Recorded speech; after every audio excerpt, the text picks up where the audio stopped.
We'll start the topic radioactivity.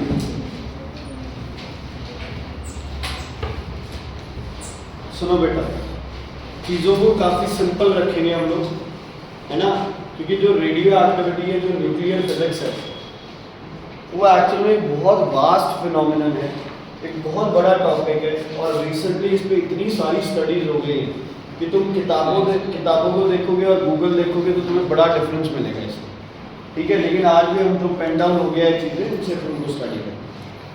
ध्यान से सुनो बच्चे, इधर देखो, पहले समझ लो जो लिखवाना हुआ मैं लिखवा दूँ। हमें पता है कि एक एटम का न्यूक्लियस जो है वो बहुत छोटा है। अगर एक एटम को आप पूरा फुटबॉल ग्राउंड मानते हो, फुटबॉल के ग्राउंड में एक छोटा सा मटर का दाना रख दिया जाए, है ना, if you keep a seed of a P in football ground, तो अगर आपका ग्राउंड एटम है तो वो पी सीड है, वो आपका क्या है, न्यूक्लियस है। आपको ये भी पता है न्यूक्लियस में सारे के सारे प्रोटॉन्स और न्यूट्रॉन्स होते हैं। ये वो पार्टिकल्स हैं जिनका मास है, इलेक्ट्रॉन्स वो पार्टिकल्स हैं जिनका मास हम क्या लेके चलते हैं, नेग्लिजिबल। इतने भारी पार्टिकल्स सारे के सारे कहाँ प्रेजेंट है, सेंटर में। सेंटर क्या है, बहुत छोटा। इसका मतलब इन पार्टिकल्स को बड़ा ठूस ठूस के भरा हुआ है एक दूसरे, है ना। प्रोटॉन पे चार्ज क्या होता है, पॉजिटिव, है ना। तो पॉजिटिव चार्जेस क्या करते हैं, रिपेल। हमने पढ़ा था अल्फा पार्टिकल को न्यूक्लियस के पास लेके आओ, टच भी नहीं करता, पहले मुड़ जाता बीच में। तो न्यूक्लियस में इतने सारे प्रोटॉन्स इकट्ठे कैसे रह लेते हैं। फिर उसकी कुछ थ्योरीज देते हैं कि यहाँ प्रोटॉन है, यहाँ प्रोटॉन है, बीच में इनके न्यूट्रॉन है, इसलिए एक दूसरे को अट्रैक्ट नहीं करने देते। यार ऐसा तो कोई लॉजिक नहीं। मान ले तू और सक्षम दोनों एक दूसरे को रिपेल कर रहे हो, है ना, मैं बीच में खड़ा हो जाऊँ तो आपकी रिपल्शन एक दूसरे को इफेक्ट नहीं करेगी ना। तो ये लॉजिक भी है, चलो ठीक है, मान लेते हैं। कुछ लॉजिक और देते हैं। अभी के लिए हम ये मान के चल रहे हैं हम लोग कि इनको एक एनर्जी है जो इनको बाइंड करे बैठी है, उस एनर्जी का नाम है न्यूक्लियर एनर्जी। क्या नाम है उसका, न्यूक्लियर एनर्जी। और अगर आप इन पार्टिकल्स को डिस्टर्ब कर दो, है ना, तो ये क्या हो जाएंगे, अनस्टेबल। तो ये क्या रिलीज करेंगे, जो अपनी अंदर की न्यूक्लियर एनर्जी थी उसको क्या रिलीज करेंगे, बाहर रिलीज करेंगे। अगर हमें उस न्यूक्लियर एनर्जी का थोड़ा सा भी हिस्सा मिल जाए, हमारे लिए वो बहुत है। एक बड़ी गाड़ी जितना कोयला, एक छोटा सा यूरेनियम का पीस, उतनी एनर्जी एक छोटा सा यूरेनियम प्रोड्यूस कर सकता है, ठीक है। तो अभी हम सिर्फ इतना समझ रहे हैं कि रेडियो एक्टिविटी क्या है। आपके बड़े न्यूक्लियस, बड़े मतलब अप्रॉक्सीमेटली 62 एटॉमिक नंबर से ज्यादा वाले न्यूक्लियस, जिनमें प्रोटॉन और न्यूट्रॉन के नंबर में बड़ा डिफरेंस, समझ आ गई। 62 से ज्यादा एटॉमिक नंबर वाले न्यूक्लियस जिनमें प्रोटॉन और न्यूट्रॉन नंबर का डिफरेंस बहुत ज्यादा हो गया। जैसे आप यूरेनियम की बात कर लो, 235 92, प्रोटॉन कितने हैं 92, और इलेक्ट्रॉन है लगभग 1, न्यूट्रॉन है 143। बड़ा डिफरेंस है ना दोनों, यस और नो, है ना, बड़ा डिफरेंस दोनों में। ये जो न्यूक्लियस होंगे ये इमिट करेंगे बच्चे क्या, रेडिएशन। क्या इमिट करेंगे बेटा, रेडिएशंस। ये रेडिएशंस क्या होंगी, हाईली एनर्जेटिक, स्पॉन्टेनियस होंगी, लगातार चलती रहती है रेडिएशंस। हाईली क्या होंगी, एनर्जेटिक होंगी ये रेडिएशंस। इन रेडिएशंस को जब स्टडी किया गया तो ये रेडिएशंस में 3 तरह की चीजें तुम्हें मिली। एक, कुछ पार्टिकल्स मिले जिनको नाम दिया गया बच्चे क्या, अल्फा। कुछ पार्टिकल्स मिले जिनको नाम दिया गया क्या बच्चे, बीटा।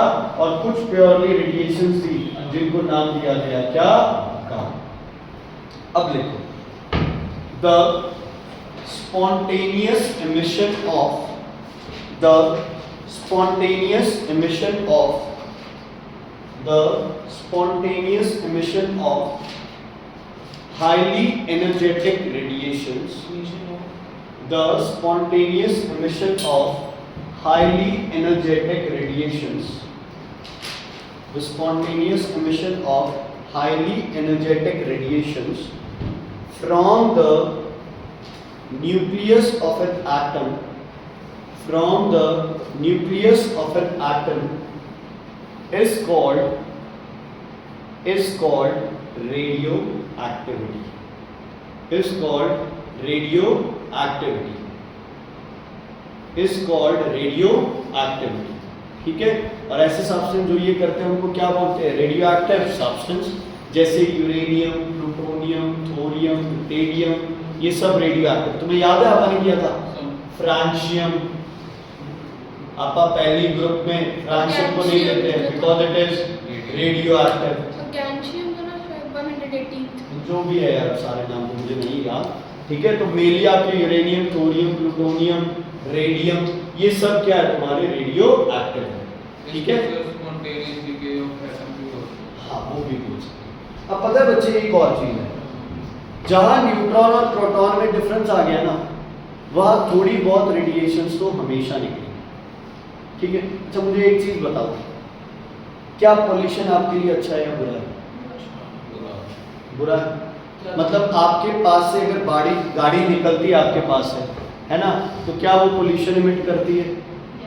क्या वो आपके लिए अच्छा है बुरा है? बुरा है ना। घर पे गाड़ी क्यों स्टार्ट करते हो?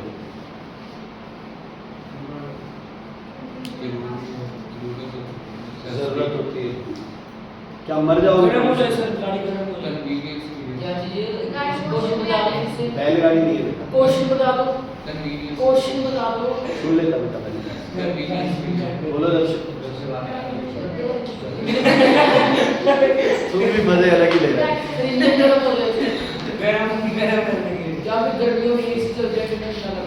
हमें पता है कि पोल्यूशन हमारे लिए हार्मफुल है, लेकिन वो हमारी क्या है बच्चे? नेसेसिटी है। हमारी क्या है? नेसेसिटी है। प्लस उससे जो पोल्यूशन हो रहा है उसके लेवल्स इतने नहीं है कि हमारी बॉडी को उससे कोई बहुत ज़्यादा नुकसान। समझ आ गया? Is it clear? अब नॉर्मली आप जब भी किसी गाड़ी को स्टार्ट करोगे उससे sulphur dioxide, nitrogen dioxide, carbon dioxide, carbon monoxide release होगी। हमें पता है carbon monoxide is a silent killer, लेकिन ऐसा नहीं है कि थोड़ी सी कार्बन डाइऑक्साइड इनहेल की और हम मर गए। तुम्हारी बॉडी की एक सेफ लिमिट है, उससे जब कोई क्रॉस करता है तो तुम्हारे लिए डेंजरस है, अदरवाइज डेंजरस नहीं है। तुम्हारी बॉडी के अंदर पोटेशियम का एक आइसोटोप है K40, ये तुम्हारी बॉडी के अंदर प्रेजेंट है। तुम्हारी बॉडी के अंदर C14 एक आइसोटोप्स है, दोनों के दोनों क्या है बच्चे? Radio active.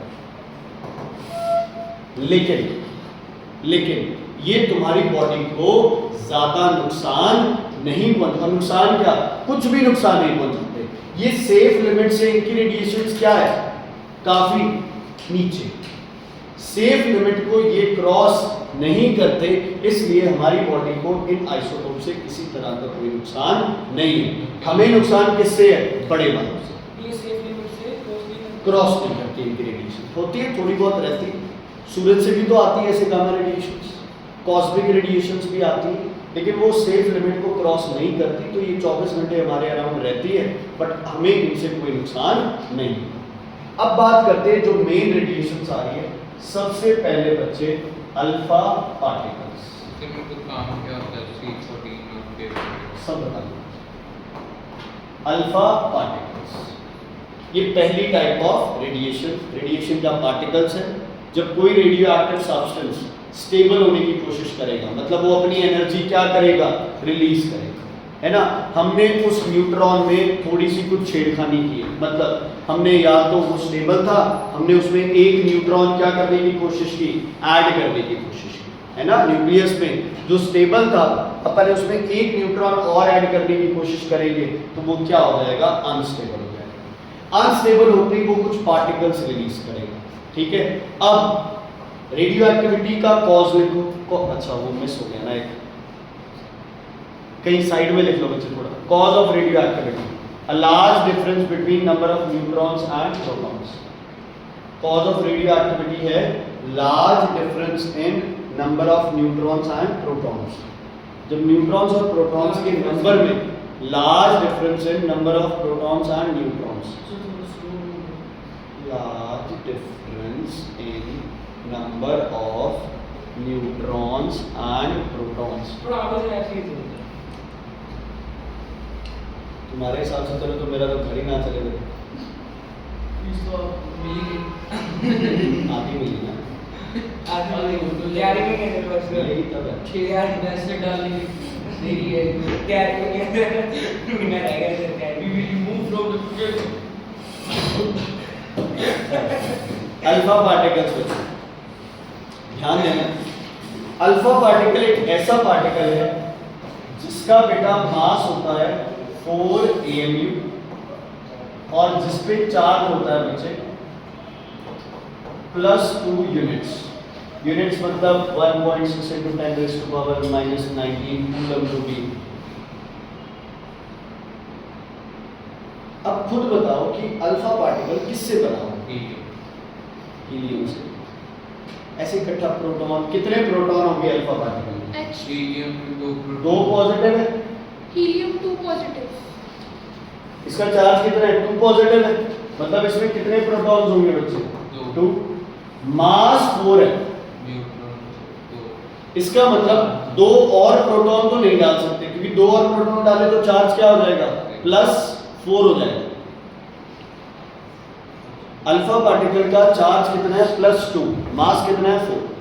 प्रोटॉन का मास होता है 1 AMU, न्यूट्रॉन का मास भी होता है 1 AMU।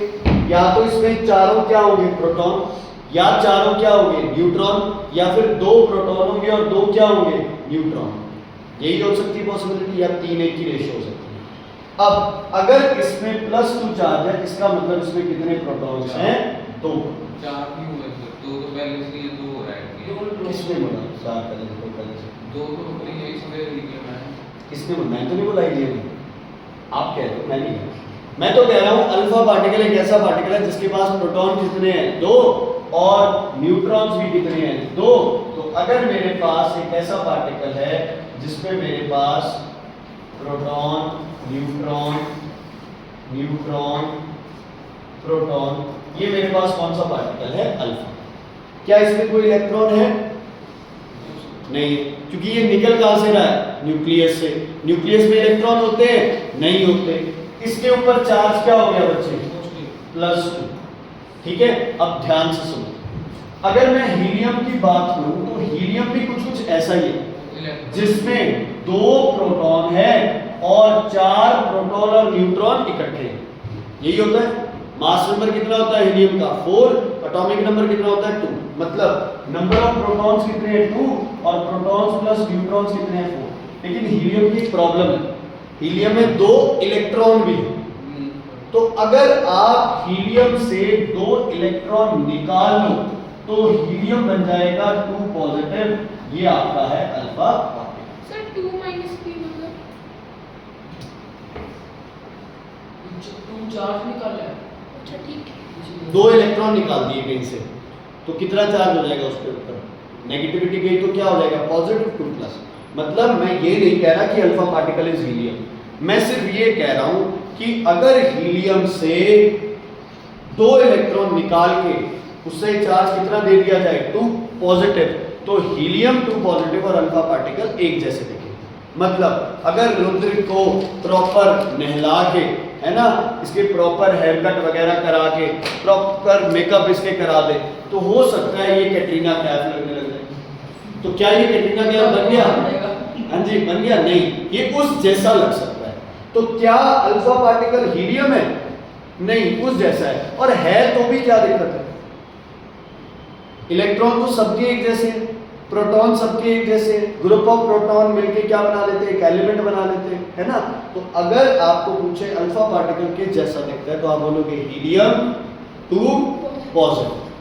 ठीक है, अल्फा पार्टिकल में कितने प्रोटॉन है? 2। कितने न्यूट्रॉन है?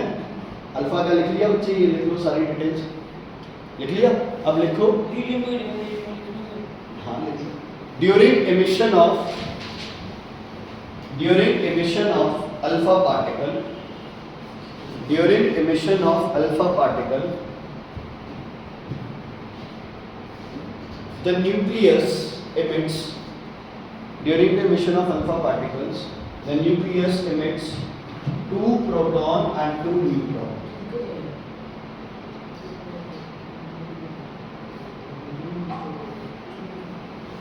The nucleus emits 2 proton and 2 neutron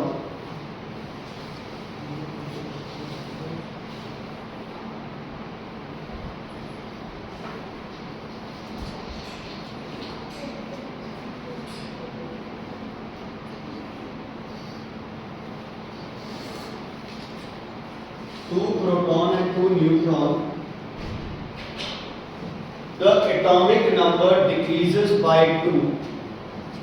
The atomic number decreases by 2 while the mass number decreases by 4. The atomic number decreases by 2 while the mass number decreases by 4. The atomic number decreases by 2 while the mass number decreases by 4. और sir वो 2 proton और 2 neutron निकाल दो, उसको बताएंगे। और एक particle है वो अपना छोटे वाले रेडियोएक्टिविटी करते हैं, इसलिए वो पड़ेगा। सुनो बच्चे, इधर आपके पास एक x एलिमेंट है, एटॉमिक नंबर कहाँ लिखा जाता है बोलिएगा? नीचे ऊपर। किससे रिप्रेजेंट करते हैं? एटॉमिक नंबर रिप्रेजेंट किससे करते हैं? मुझे सब z।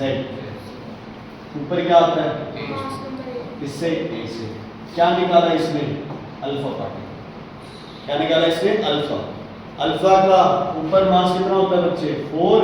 नीचे क्या आता है अल्फा में? 2। तो ऊपर कितने कम हो गए? a - 4 और नीचे क्या हो गया? z - 2। क्या निकल गया इसके साथ?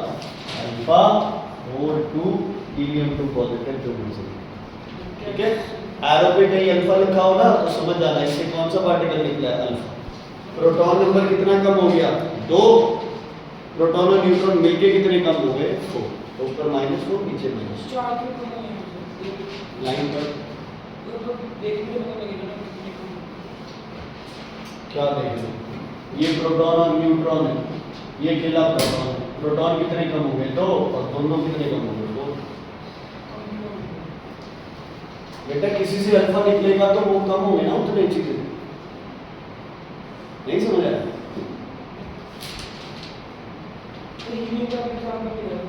इसमें एग्जाम्पल दिया था हीलियम में। हीलियम तो अल्फा जैसा दिखता है भाई, हीलियम से अल्फा थोड़ी निकला है।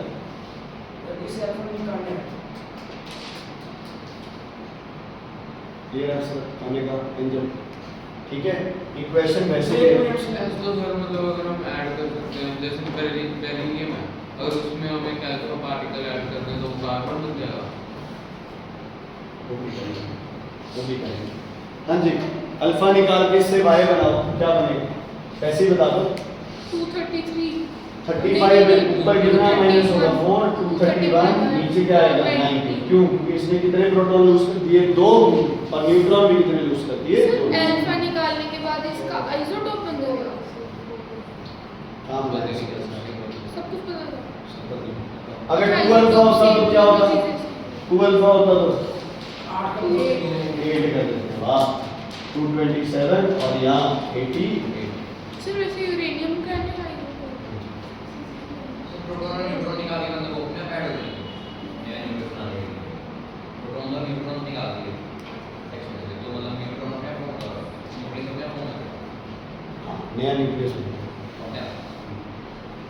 तो डाल्टन ने यही तो बोला था ना कि एटम्स क्रिएट नहीं कर सकते, बट ये रेडियो एक्टिविटी और न्यूक्लियर फिनोमेनन कह रहे हैं ये हो सकते हैं, इसमें क्या दिक्कत है? अगला देखो beta emission. Beta emission, beta emission, beta emission bracket में लिख low electron. Beta emission bracket में लिख लो इलेक्ट्रॉन। ये सेकंड है। सिंगल जो होता है सर बीटा।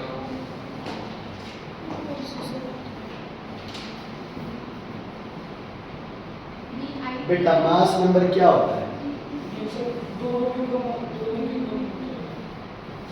अल्फा में कितने प्रोटॉन होते हैं? न्यूट्रॉन कितने होते हैं? तो कितने कम होंगे? 4 ही कम होंगे। हाँ जी, सही। छोटा है। बीटा में इलेक्ट्रॉन निकल रहे हैं। फिनोमिनन आप किसके कर रहे हो? न्यूक्लियस के। निकल कौन रहा है? इलेक्ट्रॉन। ये कैसे हुआ? इलेक्ट्रॉन कहाँ होते हैं? हॉलो स्पेस में, शेल्स में। न्यूक्लियस में तो होते ही नहीं, तो न्यूक्लियस से इलेक्ट्रॉन कैसे निकलेंगे?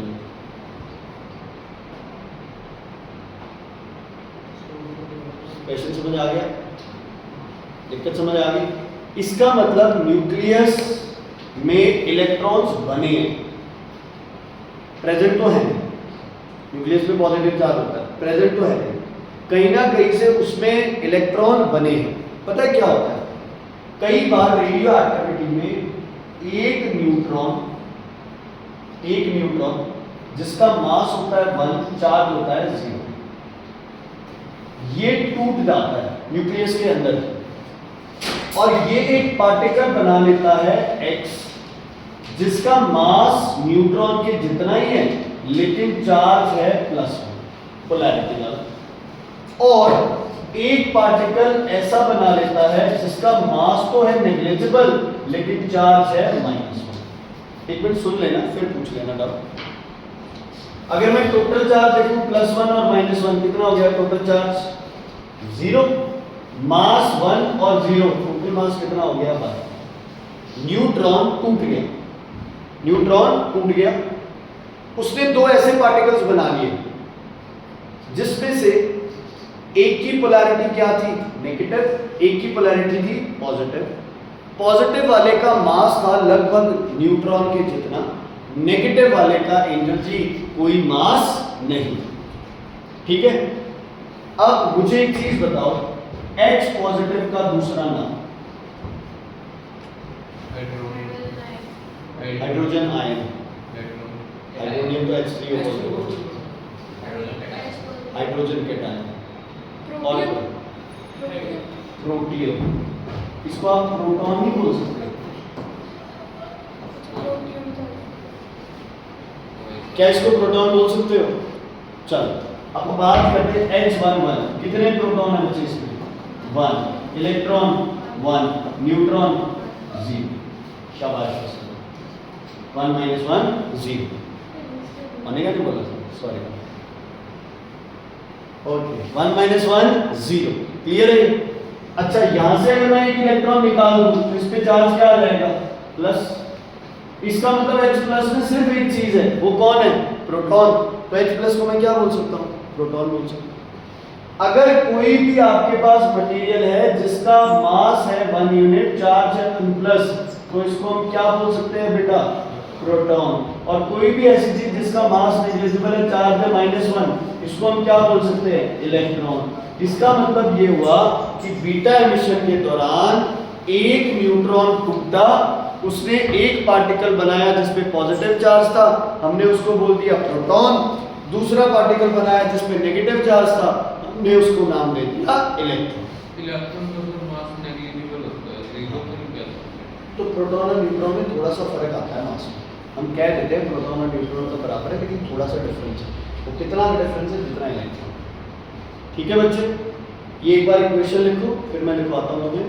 अ न्यूट्रॉन डिसइंटीग्रेट्स, इक्वेशन लिख लो बच्चे। अ न्यूट्रॉन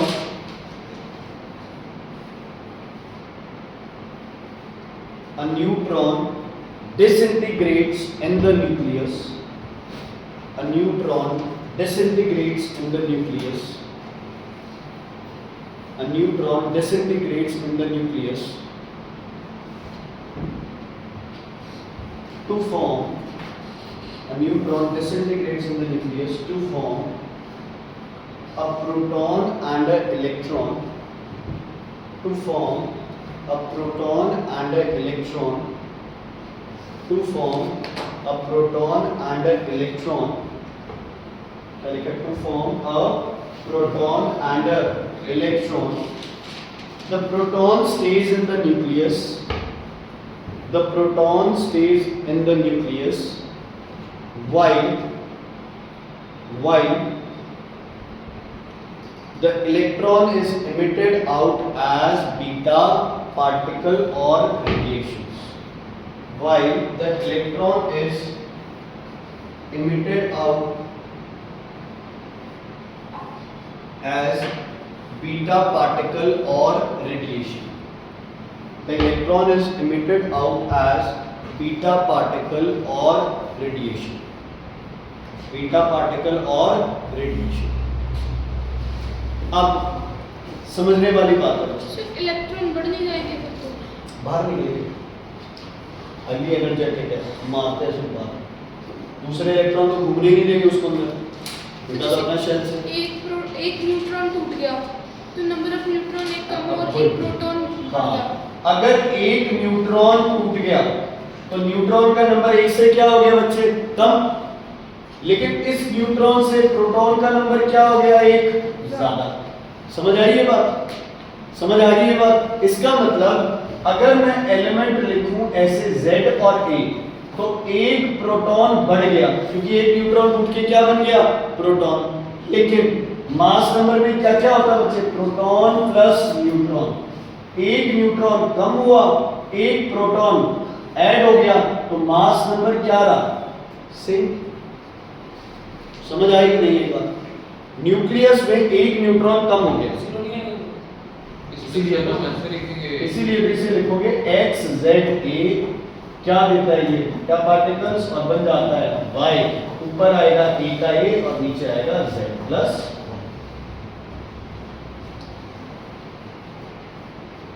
ठीक, बोलो सर, नहीं समझ आया? बीटा पार्टिकल तो कोई मास या प्रोटॉन, न्यूट्रॉन एक कम हो गया है ना, और प्रोटॉन एक ज्यादा हो गया।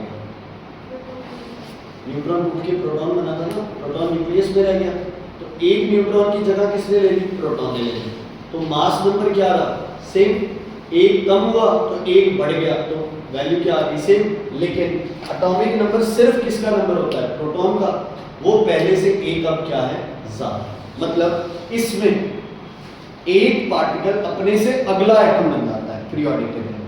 समझ आ गई? ये अगर 88 वाला है वो क्या बन जाएगा, 89 वाला बन जाएगा। 90 वाला क्या बन जाएगा, 91 वाला बन जाएगा जब वो क्या रिलीज करेगा, बीटा पार्टिकल्स। इलेक्ट्रॉन बाहर निकलेगी, ठीक है। इलेक्ट्रॉन के साथ बीटा होता है, बीटा की रेडिएशंस। हाँ, वो सिंगल फॉर्म इसकी कोई मास वगैरह तो नहीं करना। किसका,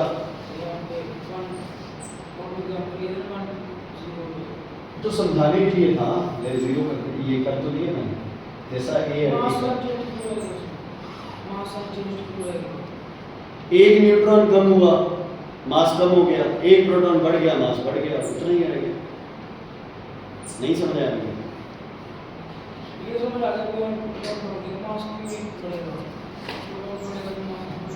न्यूट्रॉन कम नहीं हुआ तो फिर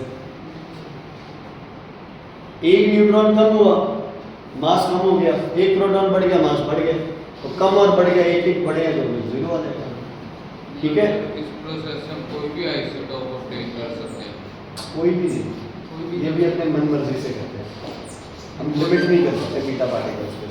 प्रोड्यूस कर सकते हैं। अगर आप न्यूट्रॉन को सम डिसइंटीग्रेट करवा दें तो उसको जिस एलिमेंट में ऐड कर दें तो उसका वही बात चल रही थी ना अभी। आइसोटोप